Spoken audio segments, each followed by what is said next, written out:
சென்னை அமைந்த கரையில் டாஸ்மாக் பாரில் ஏற்பட்ட தகராறு தொடர்பாக பார் ஊழியர்கள் 2 பேர் உட்பட 3 பேர் கைது செய்யப்பட்டனர். தகராறு தொடர்பாக இரு தரப்பினரும் அளித்த புகாரின் அடிப்படையில் காவல்துறையினர் 2 வழக்குகளை பதிவு செய்துள்ளனர். பார் ஊழியர்கள் ராஜேந்திரன் மற்றும் பாலசுந்தரம், பிரதீப் ராஜ் ஆகியோரை கைது செய்து சிறையில் அடைத்தனர். செங்கல்பட்டு மாவட்டம் மதுராந்தகம் மேம்பாலத்தில் 2 இருசக்கர வாகனம் மற்றும் கார் மோதி விபத்து ஏற்பட்டது. இதில் இருசக்கர வாகனத்தில் வந்த ஆறுமுகம் மேம்பாலத்திலிருந்து தூக்கி வீசப்பட்டு சம்பவ இடத்திலேயே உயிரிழந்தார். மற்றொரு இருசக்கர வாகனத்தில் வந்த நபர் படுகாயங்களுடன் ஆபத்தான நிலையில் மருத்துவமனையில் அனுமதிக்கப்பட்டுள்ளார்.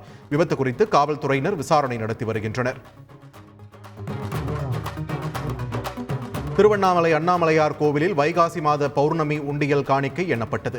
திருக்கல்யாண மண்டபத்தில் உண்டியல் காணிக்கை கொட்டப்பட்டு அறநிலையத்துறை சார்பில் 120 பேர் எண்ணும் பணியில் ஈடுபட்டனர். இதில் உண்டியல் காணிக்கையாக 3,07,89,833 ரூபாய் மற்றும் 360 கிராம் தங்கம், 2 கிலோ 92 கிராம் வெள்ளியும் காணிக்கையாக கிடைத்துள்ளது.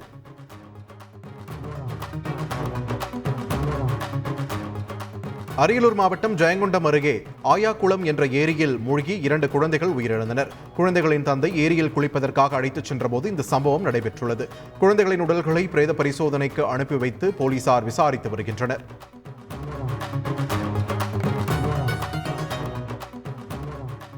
கடலூர் மாவட்டம் சிதம்பரம் அருகே மறைந்த முன்னாள் முதல்வர் கருணாநிதியின் பிறந்த நாளை ஒட்டி மாணவ மாணவிகளுக்கு புத்தாடை மற்றும் பிரியாணி வழங்கப்பட்டது. கிள்ளை பேரூராட்சியின் திமுக நகர செயலாளரான கிள்ளை ரவீந்திரன் என்பவர் அப்பகுதியில் அரசு பள்ளியில் படிக்கும் 117 மாணவ மாணவிகளை ஜவுளி கடைக்கு அழைத்துச் சென்று புத்தாடைகளை வாங்கி கொடுத்தார். தொடர்ந்து பிரபல உணவகத்திற்கு அழைத்துச் சென்று பிரியாணி வாங்கி கொடுத்துள்ளார். இதனால் மாணவ மாணவிகள் பெரும் மகிழ்ச்சி அடைந்துள்ளனர்.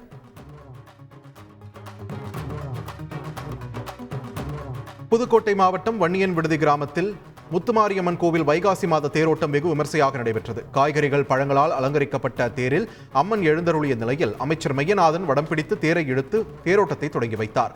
முக்கிய வீதிகள் வழியாக மங்கள இசை முழங்க கோவிலை சுற்றி வந்த தேரை பக்தர்கள் பக்தி பரவசத்துடன் இழுத்து அம்மனை வழிபட்டனர்.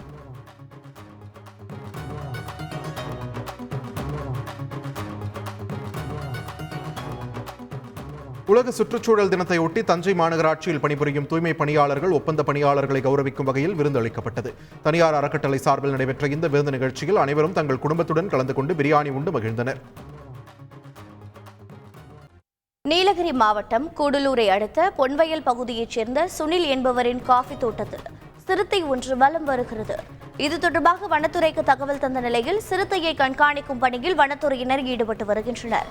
மேலும் இப்பகுதியினர் எச்சரிக்கையுடன் இருக்க வேண்டும் என வனத்துறை தரப்பில் கேட்டுக் கொள்ளப்பட்டுள்ளது.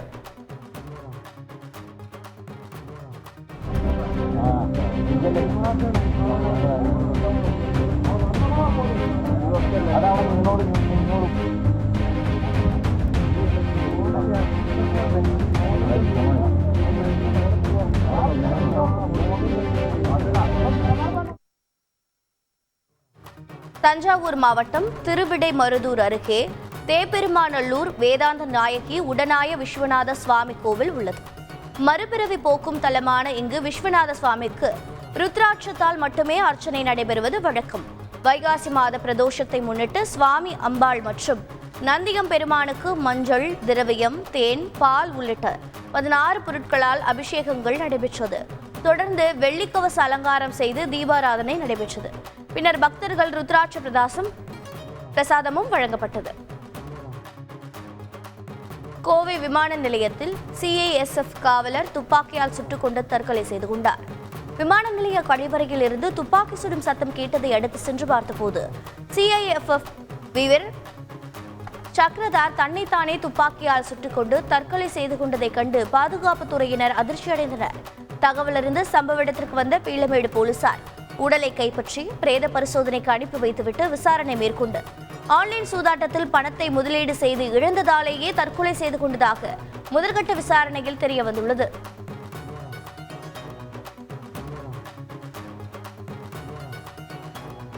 திருவண்ணாமலை கிரிவல பாதையில் இருசக்கர வாகனம் ஓட்டியபடி சாகசம் செய்த இளைஞர் கைது செய்யப்பட்டுள்ளார்.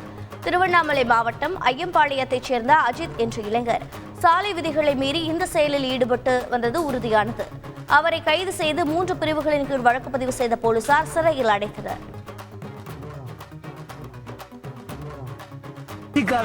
இது எங்களோட கோட்டை.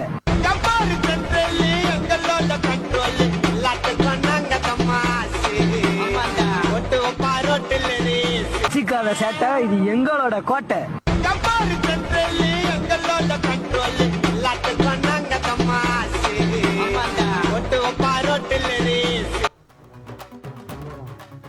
திருச்செந்தூர் நகர் பகுதியில் கடந்த 2 நாட்களுக்கு முன் போடப்பட்ட புதிய தார் சாலையை பாலம் அமைப்பதற்காக பொதுப்பணித்துறையினர் அகற்றியதால் பொதுமக்கள் அதிருப்தி அடைந்துள்ளனர். பொதுமக்களின் தொடர் கோரிக்கைக்கு பின் கடந்த வாரம் பகத்சிங் பேருந்து நிலையத்தில் இருந்து இரும்பு ஆர்ச் வரை புதிய சாலை போடப்பட்டது.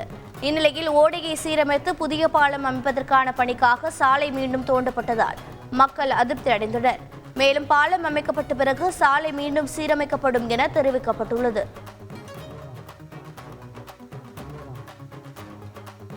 தென்காசி மாவட்டம் அதிசயபுரத்தில் வயலுக்கு தண்ணீர் பாய்ச்சச் சென்ற விவசாயி மின்சாரம் தாக்கி உயிரிழந்த சம்பவம் சோகத்தை ஏற்படுத்தியது. ராஜகோபாலபேரியைச் சேர்ந்த மிக்கேல் என்பவர் தனக்கு சொந்தமான தென்னந்தோப்பை சுற்றி மின்வேலி அமைத்துள்ளார். இந்நிலையில் மின்கசிவு ஏற்பட்டு அருகாமையிலிருந்து வயலுக்குள் மின்சாரம் பாய்ந்துள்ளது. இதனை அறியாத விவசாயி மாடசாமி மின்சாரம் பாய்ந்து பரிதாபமாக உயிரிழந்துள்ளார். பின்னர் தகவல் அறிந்து வந்து உடலை மீட்ட போலீசார் விசாரித்து வருகின்றனர். காஞ்சிபுரம் மாவட்டம் சுங்குவார் சத்திரம் பஜார் பகுதியில் தனியார் பெயிண்ட் கடை ஒன்றில் திடீர் தீ விபத்து ஏற்பட்டது. கடையின் உள்பக்கம் தீ கொழுந்துவிட்டு எரிந்த நிலையில் அப்பகுதியினர் தீயணைப்புத் துறையினருக்கு தகவல் தந்தனர். விரைந்து வந்த தீயணைப்புத் துறையினர் பெரும் போராட்டத்திற்கு பின் தீயை அணைத்தனர். இந்த சம்பவத்தில் பல லட்சம் மதிப்பிலான பெயிண்ட் பொருட்கள் எரிந்து சாம்பலானது. மின்கசிவு காரணமாக தீ விபத்து ஏற்பட்டதாக போலீஸ் விசாரணையில் தெரியவந்துள்ளது. செய்திகளை உடனுக்குடன் தெரிந்து கொள்ள உடனே சப்ஸ்கிரைப் பண்ணுங்க.